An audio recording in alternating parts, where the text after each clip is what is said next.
Allez, on reprend. J'attends que vous vous connectiez. On attend 5 minutes. J'attends que tout le monde ait le temps de recliquer dessus. Guirlande et tout quand même. Hein. Franchement, je suis high-tech. Hein. Mes super guirlandes de Noël, là, comme c'est joli. Entre deux films de Noël, voilà. Comme ça, quand on a fini le live, après, vous mettez un film de Noël et l'ambiance, elle est magnifique. Là, vraiment, tout le monde est au top, quoi. Bon, ben, Clément m'a rejoint, je crois. Normalement, c'est bon. Désolé pour cette Oui. coupure, hein, c'est Instagram. Ce n'est pas notre volonté. Alors, s'il y a des questions, il faudra les retaper dans le chat. Ah, ah oui, désolé, les Euh, amis. du coup, c'est intéressant ce que tu dis parce que c'est comme si les émotions, elles étaient là pour permettre justement la rencontre de ce que tu expliquais que l'univers nous met à l'épreuve et en fait, c'est comme s'il pouvait se servir de nos émotions pour nous mettre à l'épreuve au final. Complètement. C'est exactement ça. C'est exactement ça. J'ai l'impression que tout le monde s'est reconnecté. On a à peu près le nombre de tout à l'heure, donc on va pouvoir poursuivre. N'hésitez pas à retaper vos questions. Peut-être que Clément les aura laissé filer. Euh, Parce que on a relancé quelque chose. Donc n'hésitez pas si vous avez quelques questions de plus. Voilà, et on va poursuivre immédiatement la suite. Donc pour l'amour, est-ce que c'est bon ou est-ce que ou les relations ou comment rencontrer quelqu'un ou est-ce que vous voulez vous avez une question complémentaire là-dessus, les amis? N'hésitez pas sur une question complémentaire. Et sinon, bah, écoutez, on passe à une prochaine question pour continuer. Merci en tout cas à tous d'être là, c'est sympa. J'essaierai de publier ça si j'y arrive sur YouTube parce que j'ai deux mains gauches avec l'informatique. Hein. Mais je vais essayer de mettre du cœur. Hein. Je vais essayer de mettre du cœur pour y arriver. Attends, je remonte le chat. Un jour, on sera une grosse prod, les amis, et là, il y aura de la musique en fond, il y aura des jongleurs, il y Des aura sources. des types avec des parchemins qui gueuleront oyez oyez avant chaque prise de parole. Ça sera incroyable, incroyable. On mettra des Des nains aussi. prompteurs. Oh là là. Attends,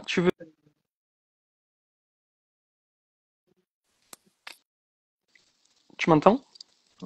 Tu lagues à Tu mort. m'entends? Ah, Tu as lagué. ça va mieux. C'est bon là? Vas-y, vas-y. J'ai une question du chat que j'aime beaucoup. Comment expliquer les malheurs qui arrivent à des enfants? De Sant'Angelo. Ah, là, vous m'épargnez pas, les amis, parce que en fait, c'est pas. Moi, j'ai pas de problème à répondre à ces questions. C'est que pour certains, le problème, c'est que éviter d'y mettre les émotions au milieu, et c'est juste de vous dire que c'est pas impossible. Voilà, dans l'absolu, on sera jamais tout ce que j'énumère. Alors, il y a des choses qui sont assez factuelles parce que quand on les change, euh, quand on le change, ben, il y a des choses qui se modifient, mais voilà. Pardon, parce que j'ai lu une phrase en dessous et ça m'a fait perdre le fil. Alors oui, les enfants. Les enfants, pourquoi? Parce que déjà, moi personnellement, je pars du principe, hein, pour plein de raisons, on est dans un processus de réincarnation. D'accord? Je pense que les grandes religions monothéistes ne l'ont pas énuméré comme ça, bien que si on cherche, je pense qu'on trouverait, parce que souvent, vous avez des textes qui vous disent j'ai été du temps de lui, de elle et de machin, et en fait, il y a 500 ans entre les trois. Donc en fait, ce qui laisserait sous-entendre, même si c'est pas écrit de manière explicite, que quelqu'un qui a vécu à 3 fois 500 ans d'écart, ça pourrait être validé même par les écrits religieux. Moi, c'est pas ça qui me fait valider la théorie de la réincarnation et de la succession. C'est pour une simple et bonne, enfin, c'est pour plusieurs raisons. C'est que tout est égal à zéro dans l'univers, c'est-à-dire que tout est un équilibre permanent. Donc, dans cet équilibre permanent, il est peu probable, si tout est un équilibre permanent, qu'il y ait autant de déséquilibre entre deux individus.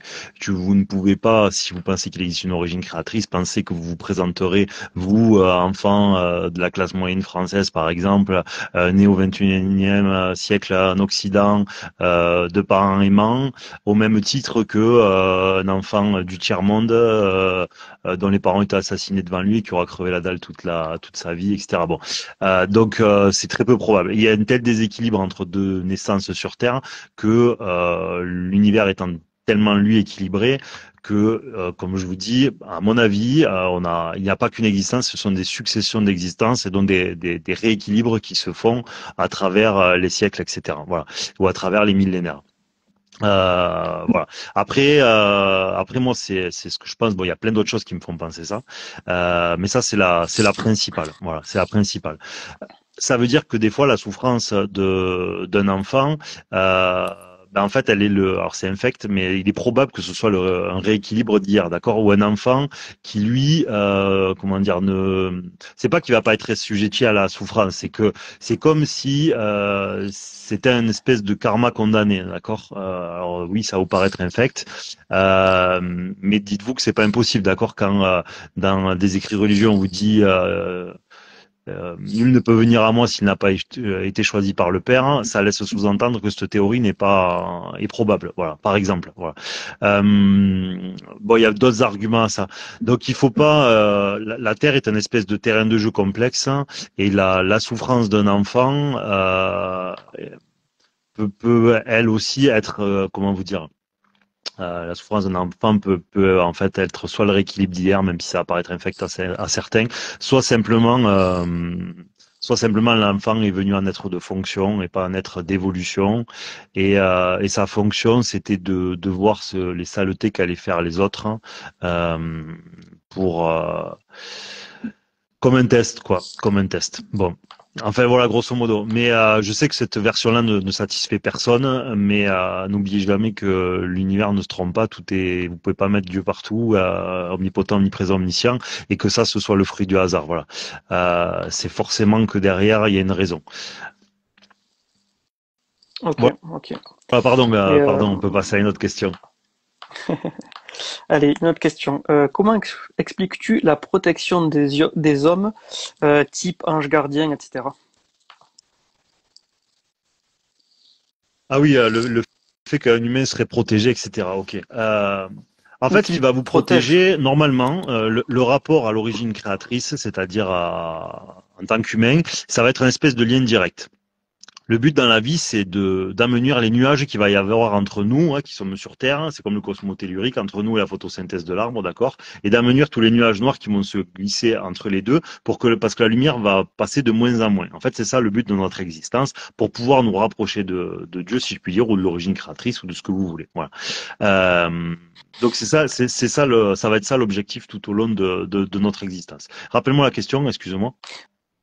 Oui, comment expliques-tu la protection des hommes, la protection de certains Donc en hommes, fait là on type va ange augmenter notre gardien? degré de protection parce que la lumière qui va venir sur nous va se densifier ou va être de plus en plus forte. Voilà. Donc ça c'est la première chose qui est fondamentale. Après moi je suis de ceux quand vous regardez la mécanique quantique par exemple, il y a une espèce tout est onde particule. C'est-à-dire que le vide n'existe pas, qu'entre deux choses il y a toujours quelque chose, ce qui valide la théorie omnipotent, omniprésent, omniscient. Ça veut dire que par exemple les théories autour des anges gardiens etc.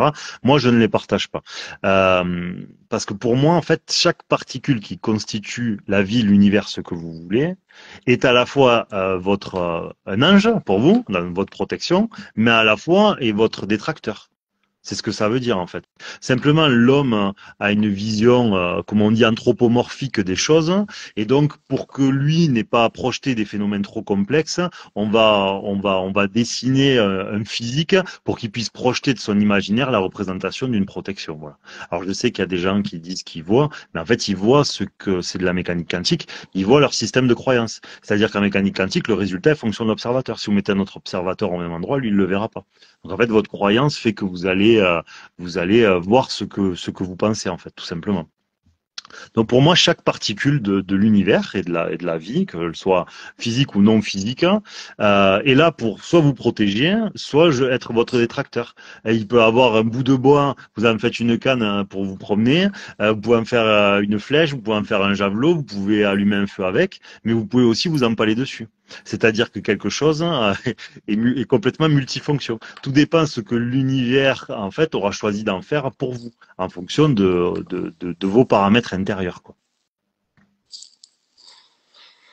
Ok. Écoute, on a fait le tour des questions, mais j'en ai une qui me vient à l'esprit pour cette histoire de protection des hommes. C'est, tu sais, les gens qui protègent ou qui croient protéger les autres. Tu vois de quoi je parle? parles? Qui protège. Oui, alors ça c'est, oh ben, on revient au postulat de départ. Les amis, on aura fait le tour des questions qu'on avait sélectionnées. Donc si vous voulez en mettre dessous, c'était le but de la deuxième partie. C'est pour ça qu'on n'en avait pas noté, que Clément n'en avait pas noté beaucoup de ce qui nous avait été envoyé. N'hésitez pas, dans cette deuxième partie, on va répondre aux questions qui n'ont pas forcément à voir avec les thématiques que nous avons abordées jusqu'à là. Donc n'hésitez pas. Pardon, excusez-moi. Pardon, excusez-moi. Excuse-moi, du coup, je t'ai coupé. Est-ce que tu peux reposer la question, s'il te plaît? Les Tu personnes m'entends, qui... Clément? Ah. Oui, je t'entends. Tu m'entends pas? Ah, tu peux me Ah, c'est reposer toi la qui... question, s'il te plaît, parce que je... Ouais, tu m'entends là? Oui, oui, oui, c'est Oui, bon. Si tu peux reposer la parfait. question, c'est cool. Oui, tu sais, les personnes qui disent protéger d'autres personnes. Ok, c'est bon, ça m'est revenu maintenant. Bien sûr, alors ça, on y a répondu partiellement tout à l'heure, de la même manière avec la question concernant les aidants, hein, c'est la même chose. C'est-à-dire, il faut pas que celui qui veut continuellement sauver, etc. La plupart du temps, même toujours, ça va trouver son origine dans des douleurs, souffrances de sa jeunesse ou de ses grands-parents, d'accord, ou de ses parents, enfin de sa famille, pour dire. Ça veut dire quoi? Ça veut dire qu'en fait, il est dans un schéma répétitif, ni plus ni moins. Donc, ce besoin de sauver, c'est comme si en fait, je vous dis n'importe quoi, il y a un grand-père qui a perdu un enfant, je dis n'importe quoi, d'accord. 2 générations plus tard, lui se retrouve avec le marqueur, d'accord. Donc, lui il va venir au monde et il est venu au monde pour sauver cet enfant dans l'histoire familiale. Donc, ce qui va le pousser à faire son travail, son comportement, son fonctionnement, c'est une douleur souffrance. Donc, il va avoir une énergie pas possible pour ça. Il va avoir une énergie pas possible, il peut même être excellent, exceller et se mettre en danger. Parce que comme c'est le négatif, puisque c'est une souffrance qui le pousse, hein, il peut même se mettre en danger pour ça.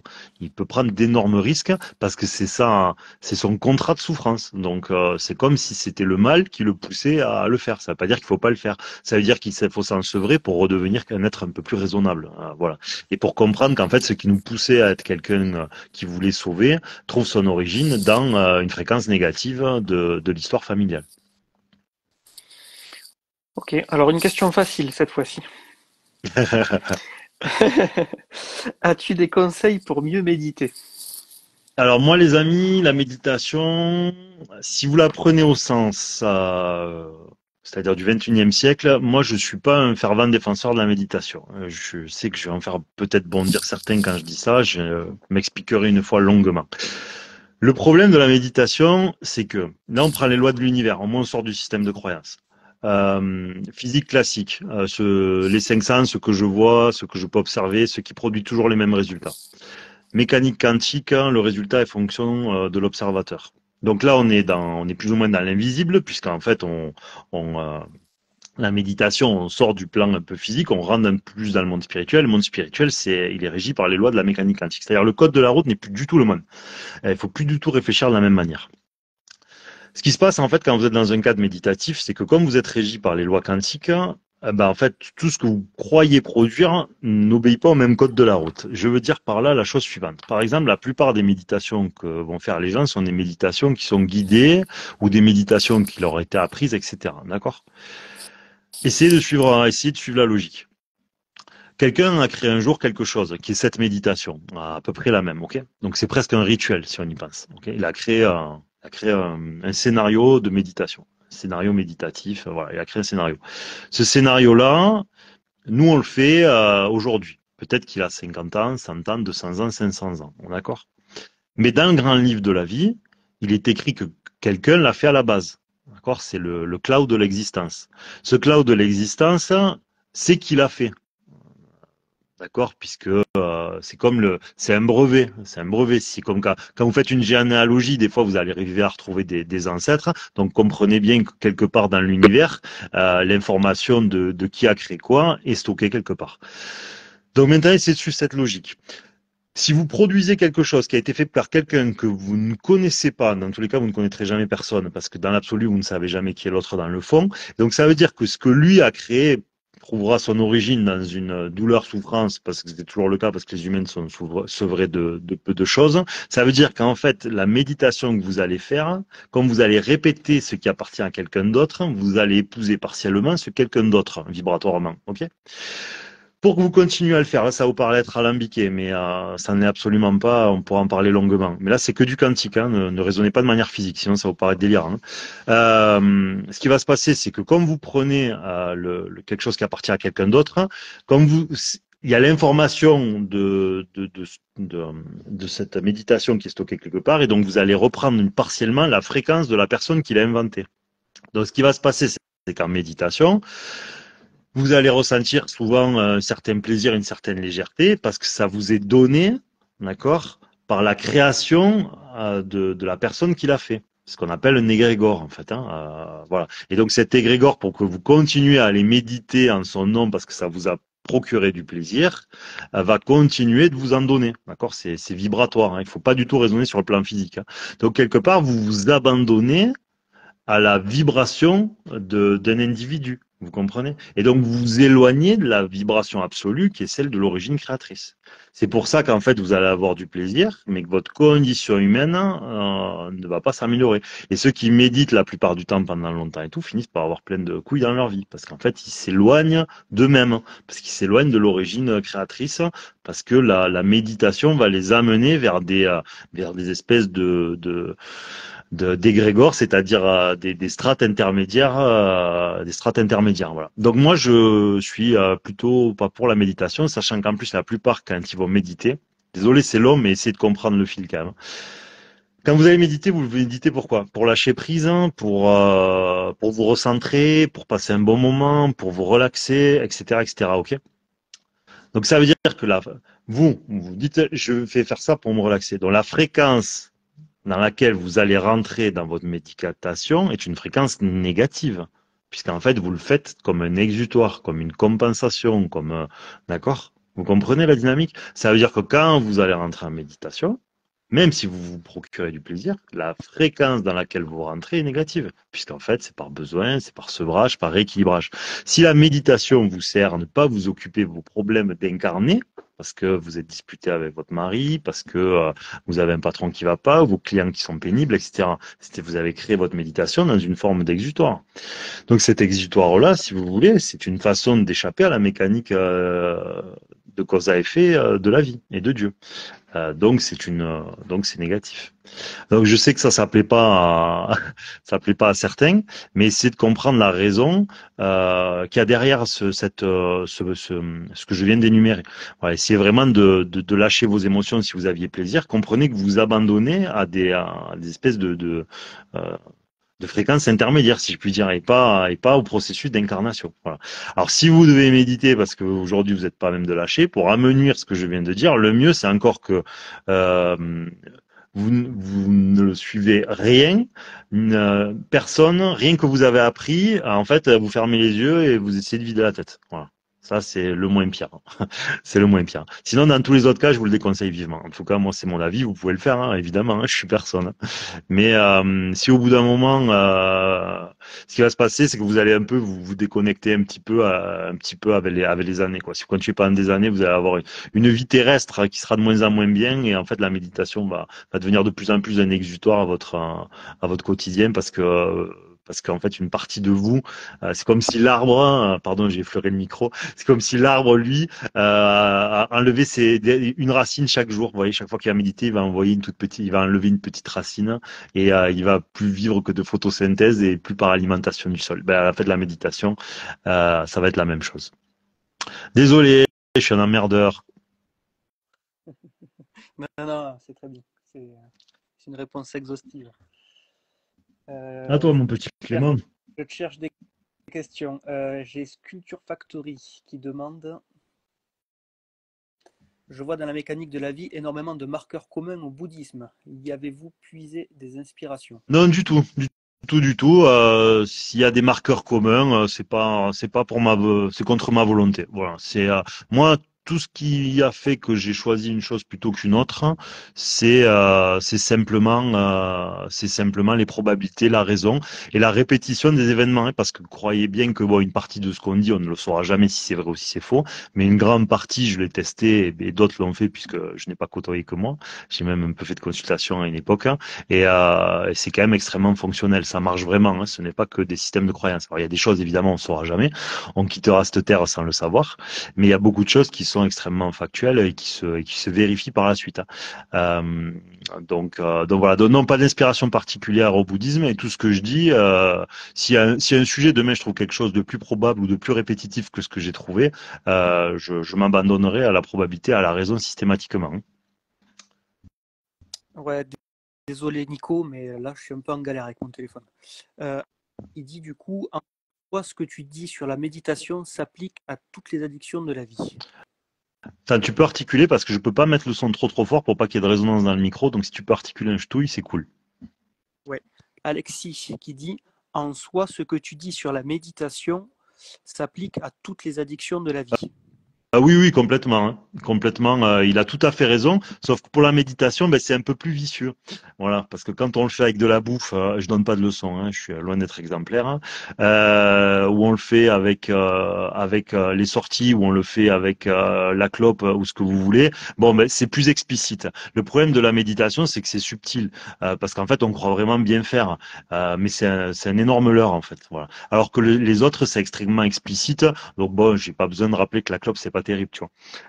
Je pense que tout le monde le sait. Ça veut pas dire qu'on arrive à arrêter, mais ça veut dire qu'on le sait. Donc voilà. La prochaine fois, Clément aura un super micro.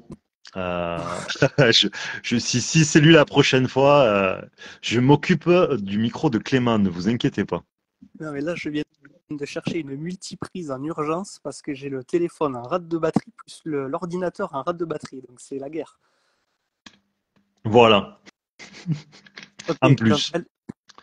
Alexis conclut pas mal du coup. C'est pour ça qu'il ne faut pas méditer comme un exutoire, mais pour se rendre compte de ce qui est. C'est déjà un peu C'est une meilleure base à mon avis. beaucoup mieux déjà. Ouais. Mais Euh, en fait, comprenez bien un truc dans ce processus par rapport, on va rebondir sur ce que dit Alexis.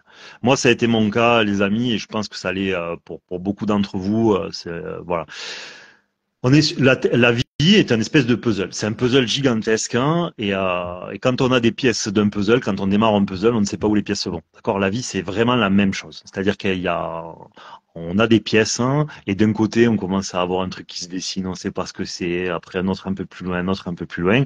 Et en fait, un jour, sans faire exprès, il commence à avoir des formes entières de ce puzzle-là qui se dessinent. Et bien là, c'est la même chose. C'est-à-dire que la vie, c'est une espèce d'immense puzzle. Et comme on est venu sur Terre pour façonner, pour finir ce puzzle, ou en tout cas essayer de lui amener le maximum de pièces, comprenez bien que la vie va tout faire pour que votre puzzle soit complet. Elle va tout faire pour. Et en fait, la méditation, pour moi, n'est pas forcément la solution pour que la vie vous donne les choses. Même moi, c'est la dernière que je choisirais, parce que comme vous êtes dans le cadre quantique, hein, ça veut dire que tout est illusion, tout est vrai, tout est faux. Vous mettez un autre observateur, tout devient faux. D'accord? Donc ça veut dire que les pièces qui peuvent vous être données ont une énorme probabilité d'être des fausses, hein, puisqu'en fait, vous allez regarder les choses, hein, dans votre système de croyance, dans votre degré de compréhension du monde à ce moment-là, et alors que dans le monde physique, le leur est bien plus petit, si vous voulez, parce que il est visible, il produit des effets immédiats. Alors que en quantique, le temps n'existe pas. Entre deux choses, il y a toujours quelque chose. Hein, et une chose produit des effets différents. Donc, si en méditation, vous avez des informations, que ce soit vous concernant, comme sur la vie, comme sur ce que vous devez faire, comme ce que vous voulez, eh bien, en fait, vous passez par le monde spirituel pour les avoir et non par le processus logique et légitime qui est celui de l'incarnation dans le terrestre et dans le monde physique, etc. Et donc, en fait, vous faites une espèce d'artefact. C'est pas totalement autorisé. Et donc, la vie, par le processus du quotidien, etc., va vous donner les informations. Vous allez vous retrouver, je ne sais pas, moi, vous allez regarder un dessin animé de Lucky Luke, vous allez voir une scène et tout d'un coup, putain, vous allez dire, putain, je viens de comprendre mon rapport avec ma femme, hein, ou ma mère, ou sur tel et tel truc complexe de la vie. Voilà, en regardant un Lucky Luke, pourquoi pas, ou en lisant une boîte de Kellogg's, ou une étiquette chez Carrefour, parce que la vie est là pour donner l'intégralité du puzzle. Et vous n'avez pas besoin de passer par un autre processus que celui de votre quotidien pour le faire, parce que on est là pour ça. Donc, pour moi, l'origine créatrice ne rêve que de gâter ses petits quand ils le méritent. Voilà. Mais le problème, c'est qu'on on traîne à devenir méritant à recevoir. C'est ça le hic. Ok, ok. Alors, question longue, je vais essayer d'articuler. Question de Raph. Parfois, j'ai l'impression que la foi en Dieu peut avoir tendance à donner l'impression de subir la vie, notamment la société autour. Comment savoir la frontière entre une acceptation saine ou non? Une acceptation saine ou quoi, de quoi? Non, l'acceptation saine ou non de la société. Attends, je te la En fait, relis. c'est très très simple. C'est un paradigme. Hein. La société, c'est un paradigme. D'accord? Quand vous créez un jeu vidéo, vous êtes le programmateur. D'accord? On va partir de ce principe-là. La société, c'est le niveau. C'est le niveau. D'accord? C'est le niveau dans lequel vous vous trouvez dans un jeu vidéo. Et les gens du niveau, c'est les épreuves du jeu vidéo, les trous, les boss, les autres protagonistes, les IA, les bots, ce que vous voulez. Et donc tout ce monde-là crée cet ensemble pour justement vous faire un terrain de jeu pour voir comment vous y comportez dedans. Donc la société pour moi est juste un paramètre, hein, est juste des paradigmes, un terrain de jeu, un terrain d'évolution pour l'homme. Ce n'est que ça. Donc c'est pour ça d'ailleurs que pour moi l'origine créatrice concerne des paramètres de plus en plus complexes à la société, à travers la science, à travers le modernisme, à travers la technologie, parce que comment quand quand vous avez des IRM, quand vous avez de la technologie, quand vous avez des avions de chasse, l'homme il s'est tellement adapté qu'en fait il a ôté toute possibilité d'origine créatrice dans sa vision de ce monde-là. Donc ça veut dire que la société que nous avons créée est un paramètre complexe pour éprouver les hommes. Et donc comme je pense en plus, je voulais énumérer tout à l'heure les raisons pour lesquelles je pensais qu'il y avait un processus de réincarnation, eh bien la société dans laquelle elle va vous trouver doit muter et trouver des paramètres de plus en plus complexes pour voir comment vous allez vous comporter. Parce que quand vous étiez au Moyen Âge, si vous voulez expliquer que il existe une origine créatrice, bon, ben, c'est pas compliqué. Comme tu n'as pas de science devant toi ou peu, évidemment, de suite tu vas penser qu'il existe une origine créatrice. Maintenant, quand on t'a éduqué à l'inverse, on t'a montré la technologie, on t'a mis du darwinisme mal fait, parce qu'en plus il est mal fait, parce que c'est pas son intégralité qu'on nous donne. Quand on vous met de la science, quand on vous montre que votre internet, vous êtes au milieu de nulle part, vous pourrez regarder MTV ou je sais pas quoi, c'est de la folie. Donc c'est très simple en fait c'est très simple d'enlever une origine créatrice dans tout ça. Donc la société d'aujourd'hui est un paramètre complexe, de plus en plus complexe pour éprouver les hommes, pour les détourner et les éloigner de ce qu'ils ont vraiment à faire. Parce que comprenez bien un truc, les amis. Quand on râle sur la dernière loi, quand on râle sur le prix de tel truc, alors évidemment c'est légitime, hein, d'un point de vue psychorationnel humain, je suis le premier, hein, ok, vous méprenez pas. Mais pendant ce temps-là, on s'occupe pas de nous. On s'occupe pas de notre évolution personnelle. On s'occupe pas de ce que la vie attend réellement de nous. On s'occupe pas de l'augmentation de notre confiance, de notre discernement, etc. Vous voyez? Donc en fait, on se fait égarer. On se fait égarer. C'est-à-dire, pour moi, l'origine créatrice a créé cette société pour nous égarer encore plus que les précédentes. C'est tout. C'est tout. Alors, je comprends bien qu'il y en a plein pour qui ça résonnera pas. Mais pour moi, c'est une évidence. C'est une évidence. Tout est, soit l'origine créatrice est partout et dans tout, soit elle ne l'est pas. Donc, si elle est partout et dans tout, la société qui est créée est un consentement et une volonté divine pour y mettre les hommes et voir comment ils vont se comporter dedans. Et quelle, et est-ce qu'ils vont encore arriver à discerner le vrai du faux, le bien du mal, le bon du mauvais, et s'occuper de ce qu'ils ont vraiment à faire sur cette terre, ou est-ce qu'ils vont se laisser égarer par ce monde-là? Je crois que j'ai répondu. Ouais. Oui. Oui, Johan, je viens de voir Johan. Origine créatrice égale Dieu. Oui, Johan, parce que c'est pour rassembler tout le monde tout simplement. Hein, parce que pour certains, ils sont univers, d'autres c'est origine créatrice, d'autres c'est Dieu. Quand je dis la vie, c'est pareil. Ça veut dire origine créatrice et Dieu, c'est pareil aussi. Hein. Donc oui, pardon, pardon. Euh, Hugues qui demande est-ce que tu peux développer le concept d'égrégore? Alors c'est pas de moi, hein, loin de là. Je pense qu'il y a peut-être même une vraie définition.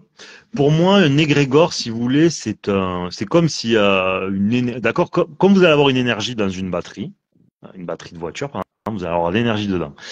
Eh ben, vous pouvez avoir une énergie, quelque chose que vous ne voyez pas, admettons que ce soit dans le ciel, hein, comme un cloud. Hein, c'est comme un cloud. Vous voyez pas le cloud physiquement, mais il est quelque part. Quand vous connectez à vos photos, vous le voyez pas, alors que c'est dans un data center de l'autre côté de la planète s'il faut. Ben là, c'est la même chose. Un égrégore, c'est comme si c'était un nuage quelque part dans l'univers où il y avait de l'énergie à l'intérieur, et c'est de l'énergie d'information principalement. Et cette énergie d'information, c'est comme si c'était le data center de tout l'univers, de toutes les époques, de tous les humains, de tout ce qui s'est passé et à venir. Et voilà, il y avait toutes les possibilités du livre de la vie à l'intérieur. Et donc, un égrégore, c'est un seul, une seule particule de tout cet ensemble. Voilà. Voilà. Et il y en a des milliards de milliards d'égrégores. C'est comme si tu avais des milliards et des milliards de tes photos de vacances de toute ta vie. Voilà, c'est un peu ça. Ok, j'espère que ta réponse suffira, Hugues. Question de Lison GRM. Comment faire coïncider esprit rationnel et foi? Bah, moi, je vais vous le dire comme je le pense. Hein. Moi, je viens de famille qui était catholique. Bon. Évidemment, bon, moi, comme c'était pas des fins pratiquants, et quand on passe par le cursus scolaire, on sort de là, on est athée, hein, normalement, si l'école a fait son taf. Donc, vous sortez, vous êtes athée. Donc, j'étais comme tout le monde, j'étais enfin, comme beaucoup en tout cas. Et ensuite agnostique, parce que j'étais un peu moins têtu, on va dire. Et moi, honnêtement, hein, moi, c'est les mathématiques hein, et la biologie et même l'astrophysique, sans l'avoir étudié beaucoup, mais juste quand je vois des probabilités j'ai déjà dit, hein, mais que des éléments, que des choses se soient réunies pour faire un système solaire, pour faire ne serait-ce que le système respiratoire d'un humain. En fait, c'est des chiffres qui sont tellement inentendables que la raison et la rationalité, c'est penser qu'il y a une intelligence supérieure. Parce que quand bien même vous dites, oui, mais c'est l'évolution. Oui, si tu veux, mais qu'est-ce qui a donné à la matière, qu'est-ce qui a ordonné à la matière et à l'énergie? Déjà, d'où vient l'énergie déjà? Et qu'est-ce qui a dit à l'énergie d'aller rencontrer une autre énergie et qu'ensemble, ça serait bien? C'est déjà un ordre. Donc un ordre, c'est un mouvement. Un mouvement, c'est une énergie. Elle vient d'où cette énergie? Donc quand bien même, en fait, la plus grande des rationalités euh, met l'origine créatrice ou Dieu partout. D'ailleurs, la théorie du Big Bang, je crois que c'est un moine qui l'a énuméré. Et la théorie du Big Bang, en fait, ça s'appelle la création. C'est ça qui est sidérant dans l'époque dans laquelle on vit, c'est que la science survalide absolument tout ce que disaient les grandes religions. Mais complètement, quoi. Le quantique était en fait l'influence invisible de Dieu sur la vie et sur les hommes. À la seconde où on l'a découvert, on aurait dû dire putain, vous aviez raison. Et au lieu de ça, on a égaré encore plus les humains. Donc pour moi, la rationalité, elle est là. Après, les gens, ils peuvent contester tant qu'ils veulent, il n'y a pas de problème. Mais pour moi, je pense qu'aujourd'hui, si vous mettiez des groupes de scientifiques à bosser sur ce sujet-là, H24, vous les financez, vous leur dites pas ce qu'ils cherchent, vous leur dites juste, je veux que vous me fassiez les probabilités que des éléments se soient réunis pour fonctionner, pour passer dans 5 ans, quand vous serez à 10 puissance des milliers de milliers de milliers, ou dans 20 ans, en fait, ça sera tellement impossible que vous serez obligé d'avouer qu'il existe une origine créatrice, quoi. D'ailleurs, n'oubliez pas que ce soit les Hawkins, les Einstein, etc., ont, ont donné leur vie à la science, et quand ils ont vu comment dire, la précision de l'univers, bon, mais tout le monde a été assez d'accord sur le fait qu'il y a une intelligence supérieure. Alors après, vous la rendez religieuse ou pas, vous la voyez différemment si vous voulez, mais il y a une intelligence supérieure. c'est beaucoup plus rationnel que penser l'inverse, en tout cas, surtout avec les éléments qu'on a aujourd'hui, je trouve. Ok, ok. Euh, Sant'Angelo qui a posé une question il y a quelques minutes. Comment on neutralise une émotion négative? Comment on neutralise une émotion négative? Oui. Bah, le problème, c'est que quand vous êtes devant, c'est comme si tu me dis que hier soir, là, je crois qu'il y a eu des combats de MMA, et une fois que tu as ramassé, tu as ramassé. Donc il va falloir encaisser et digérer. Une fois que tu as le nez dedans, tu as le nez dedans. Donc il va falloir. Ce que tu peux faire ensuite, c'est juste essayer de mettre la tête et agir avec raison le plus rapidement possible. C'est la seule chose que tu peux faire, en fait. Mais tu peux pas évacuer quelque chose qui est sur le coup. Tu es obligé de passer par une sorte de digestion de ce que tu viens de ressentir. Par contre, tu peux ne pas t'abandonner à ce que tu viens de ressentir. Ça, c'est extrêmement plus raisonnable, hein, de pas s'abandonner à ce ressenti-là. Donc rapidement, dit que tu peux mettre la tête, hein, et essayer d'être plus rationnel là-dessus. Mais le problème, c'est que c'est comme tout. C'est-à-dire que c'est pas grave d'échouer.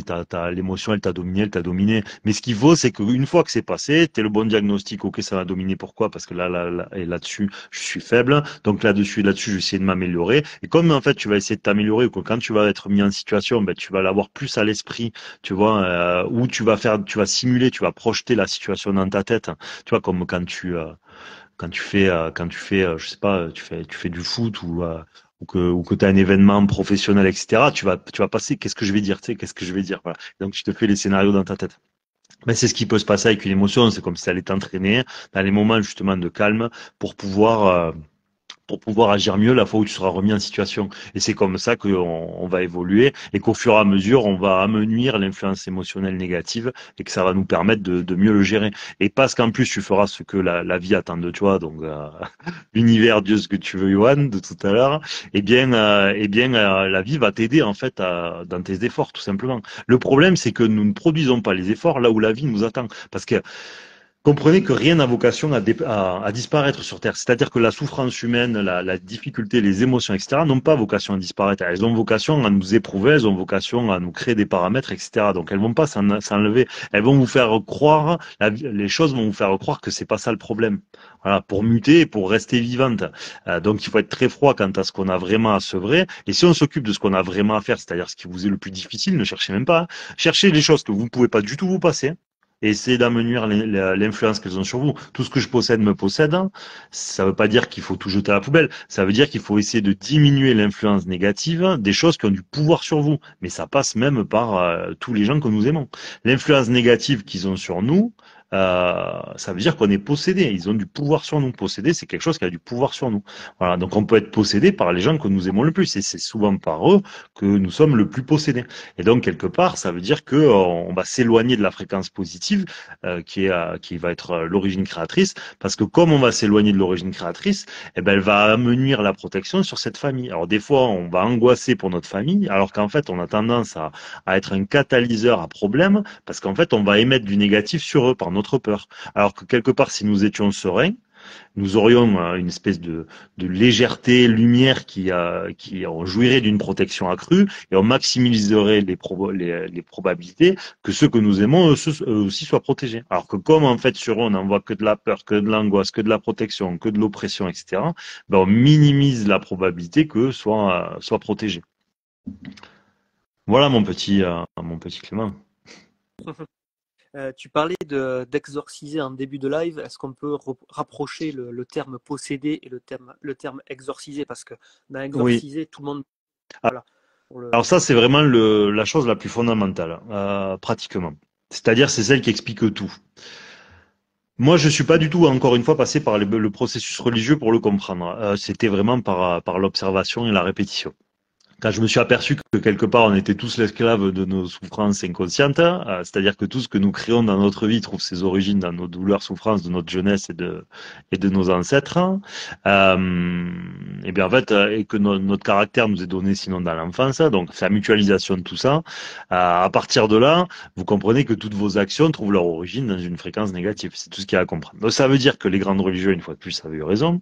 Que ce soit chez les catholiques, quand Jésus va dans le désert rencontrer le le diable, ça veut dire qu'en fait Jésus va s'exorciser, c'est ce que ça veut dire. C'est-à-dire que il va être tenté de tout, et il va refuser tout, et ça va lui permettre aussi d'avoir toutes les situations possibles et inimaginables que peut produire un humain qui vont lui être proposées. C'est ce que ça veut dire. C'est pour ça qu'ensuite, dans mes considérations, il va se voir et dans la Vierge et dans la prostituée et pouvoir marcher avec parce qu'il se sera vu dans chaque être humain en fait. Et c'est ça qui va lui donner cette espèce de tolérance et ce pardon un peu absolu parce qu'il se sera vu dans chaque être humain. Donc c'est par ce processus intérieur qu'il va faire. Et c'est la même chose même en islam normalement. Je crois qu'ils appellent ça le premier djihad, c'est le djihad intérieur. Voilà. C'est un musulman qui n'hésite pas à nous éclairer, mais normalement c'est la même chose. Donc les grandes religions, en tout cas monothéistes, en tout cas les deux que je viens d'énumérer, avaient validé cette chose-là. Donc ça veut dire que la première action que doit mener un humain, c'est-à-dire que toutes ces actions ne sont pas dans l'absolu. Je parle vraiment dans l'absolu. Soyez sympa. Hein. Je vous parle dans l'absolu positif. Hein. S'ils ne sont pas d'abord sevrés de tous leurs besoins, leurs manques, leur peur, etc. C'est-à-dire sinon, à partir de là, tout trouvera toujours son origine dans quelque chose de négatif. Voilà. Si les prophètes ont eu à le faire, je pense on a du taf, quoi. On a du taf. Donc s'exorciser, c'est ça, c'est-à-dire comprendre ce processus-là, amenuire son influence au maximum pour que nous soyons libérés de besoins, de manque, des peurs, de nos conditionnements, de nos répétitions, de tout en fait. Et quelque part, quand on commence à être relativement sevré, ben là, on devient libre de nos actes. Et comme nous sommes libres de nos actes parce que nous commençons à être des inconditionnés, et bien à partir de là, nous devenons nous sommes dans une fréquence beaucoup plus positive et ce que nous allons produire, nous allons le produire parce que nous devons le faire et pas parce que ça a été ordonné par un processus de réparation inconscient. Et donc là c'est vraiment en gros, donc, pour vous dire. Et après, tout ce que je possède me possède, c'est quelque chose de plus subtil que l'on doit transposer tous dans notre quotidien, c'est-à-dire essayer de voir les choses que vous pouvez pas vous passer, les choses qui ont trop de pouvoir sur vous. Comme je vous dis, ce n'est pas de jeter à la poubelle ou de briser vos vies. C'est pas ça.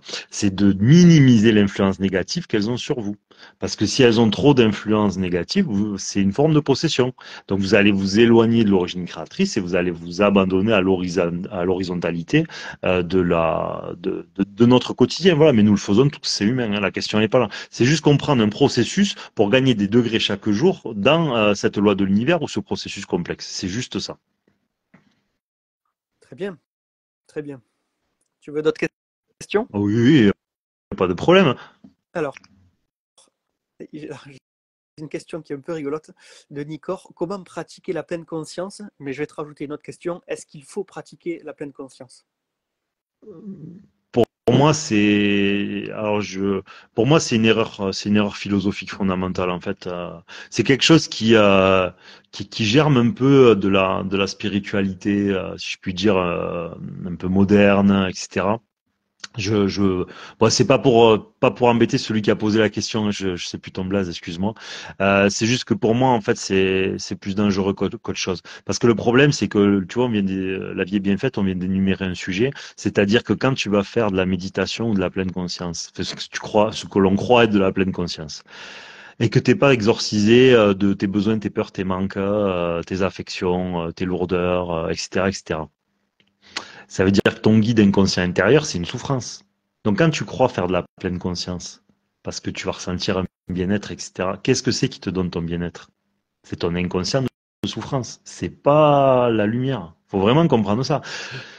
Le monde physique est très simple à comprendre. Le monde quantique, parce que là on parle de spiritualité, c'est le monde quantique qu'il faut transposer. Ce qui se passe et ce que l'on observe n'est que la réalité que l'on croit. Si demain vous croyez autre chose, ça change. Et si vous avez d'autres, euh, si votre conscience grandit, votre compréhension des phénomènes complexes grandit, ce qui se passait change immédiatement. Donc pour moi, c'est quelque chose à ne pas faire du tout. Voilà, parce que je pense que c'est un leurre total. Voilà, parce que vous êtes régi par les lois quantiques et qu'en loi quantique, faire ça, ben vous êtes assujetti à tous les leurres. Donc vous allez vous éloigner de vous-même en fait en le faisant. Ce que vous pensez être un état de pleine conscience, c'est un état de leurre total. Voilà, parce que comprenez bien que quand le monde spirituel, c'est comme dans le monde physique. métaphoriquement, quand vous allez arnaquer quelqu'un, vous allez mettre les artifices nécessaires. Si vous voulez, si vous voulez arnaquer quelqu'un, vous allez présenter les artifices de la confiance. Donc il faut que ça paraisse bien, lumineux, zen, cool, que ce soit agréable ou ce que vous voulez. Voilà. Si quelqu'un qui vient vous arnaquer, il ressemble à rien, il présente très mal, il vous parle mal, il vous montre un contrat qui fait 2 lignes, vous n'allez pas signer. Et donc dans le monde spirituel, c'est la même chose, c'est-à-dire que le leurre va toujours se faire passer pour du bien, du positif, vous allez ressentir un bien-être, etc. Mais si c'est la méditation qui vous donne quelque chose que vous n'arrivez pas vous-même à vous donner dans votre quotidien, ou que vous allez dans la méditation pour fuir quelque chose, comprenez que vous vous faites nourrir euh, par quelque chose de négatif. Donc un égrégore. C'est pas grave, faut juste le comprendre. Et si à un moment donné vous pensez que c'est pas une grosse connerie que je suis en train de raconter, je vous conseille d'arrêter. Ça vous évitera après d'avoir des galères dans vos vies. Parce que comme vous faites quelque chose qui est une transgression, eh ben en fait la vie va vous sommer d'arrêter. Elle va essayer de vous faire comprendre. Parce que la fréquence positive l'emporte toujours à la fin. Voilà.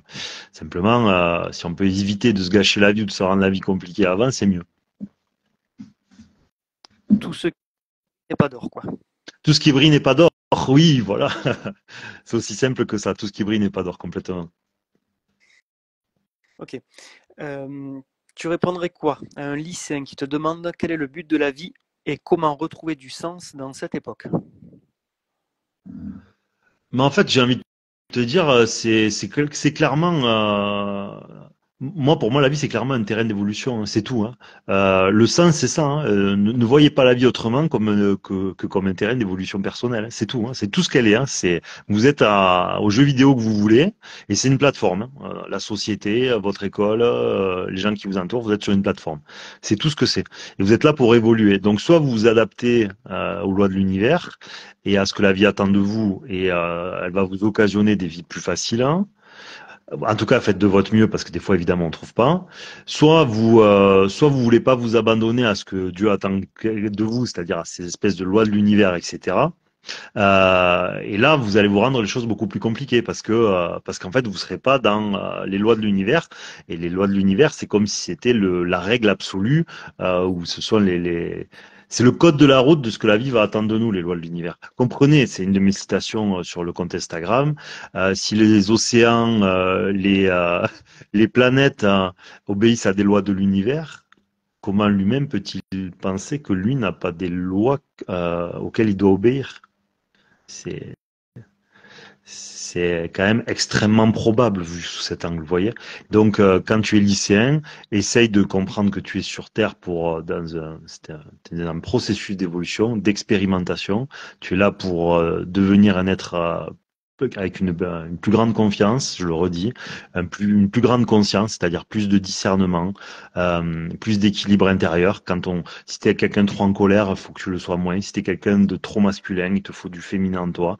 Voilà, c'est une espèce d'équilibre que tu dois cultiver tout au long de ta vie. Et la vie va générer des situations, des rencontres, un travail, etc., qui te poussent dans ce que je viens d'énumérer. Donc, ne te casse pas la tête à te demander quel est le sens. Tu es là pour évoluer. Dans un jeu vidéo, ton but, c'est passer au niveau 2, au niveau 3, au niveau 4, au niveau 5. La vie, c'est la même chose. Donc, c'est évoluer. Donc, te prends pas la tête. Hein.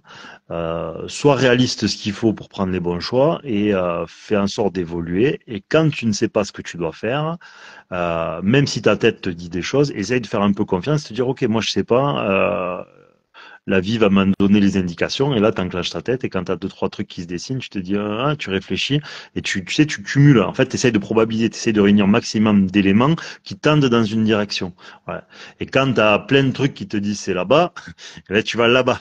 Quand tu as plein de trucs qui disent c'est là-bas et que tu vas là-bas, ben, tu risques une déconvenue. Voilà.